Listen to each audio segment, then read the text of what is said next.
Faktor yang bukan mempengaruhi spesiasi adalah, jadi sebelum kita membahas faktor yang bukan, kita harus mengetahui spesiasi ini apa. Jadi spesiasi ini adalah pembentukan suatu spesies yang terdiri dari 4 faktor. Yang pertama adalah isolasi reproduksi, isolasi geografis, domestikasi, dan poliploidi. Di mana faktor ini nanti kita akan bahas satu persatu. Yang pertama adalah isolasi reproduksi. Jadi isolasi reproduksi ini adalah spesies yang berasal dari asal-usul sama sehingga menyebabkan terjadinya perubahan mendasar. Jadi asal-usul sama, hal dasarnya berubah. Efek yang ditimbulkan adalah tidak terjadi kesamaan terhadap alat reproduksi dan interhibridasi. Interhibridasi di sini adalah perkawinan dalam penyebaran organisme. Jadi mereka melakukan perkawinan demi penyebaran organisme di tempat yang berbeda. Sehingga karena tidak adanya kesamaan terhadap alat reproduksi dan tidak mengalami interhibitrasi, maka terbentuklah populasi simpatrik.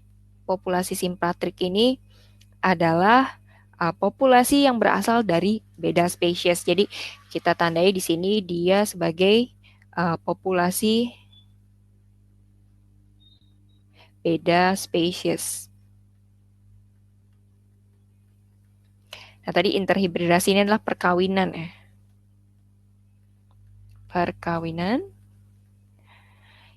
Perkawinan dalam penyebaran organisme. Lalu yang kedua ada isolasi geografis. Faktor kedua adalah isolasi geografis, di mana isolasi geografis ini adalah mengakibatkan pemisahan kedua spesies simpatrik karena letak lokasi. Jadi terpisahnya populasi beda spesies ini karena letak lokasi, sehingga menyebabkan tidak terjadinya interhibitrasi. Jadi tidak terjadinya perkawinan lagi. Terus faktor yang ketiga adalah domestikasi. Domestikasi ini berperan dalam penjinakan hewan-hewan liar, di mana hewan-hewan liar ini dapat menjadi hewan peliharaan yang kita pelihara sendiri. Adanya penjinakan hewan tersebut menjadi peliharaan menyebabkan penyimpangan. Nah, penyimpangan ini berbeda pada sifat aslinya ya di alam. Ketika dipelihara dia berubah karena dekat dengan manusia. Akibatnya adanya terbentuk spesies baru. Misal, contohnya di domestikasi adalah kucing ya. Kucing liar dengan kucing peliharaan, otomatisnya insting memburunya itu sedikit berbeda.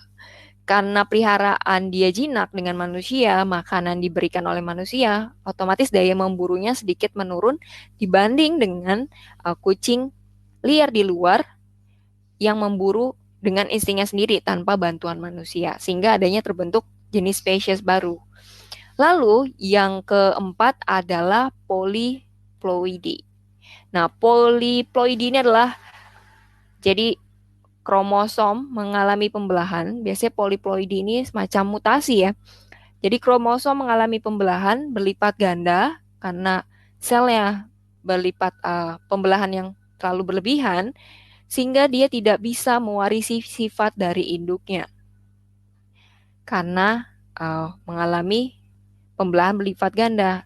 Nah, biasanya poliploidi ini terjadi karena radiasi yang menyebabkan terjadinya mutasi kromosom. Jadi kromosomnya mengalami mutasi, bisa terjadi penggandaan, hilang, atau menempel dengan kromosom lainnya.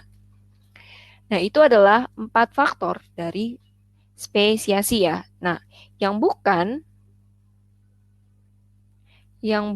faktor spesiasi adalah interhibridasi. Interhibridasi tidak termasuk dalam faktor spesiasi.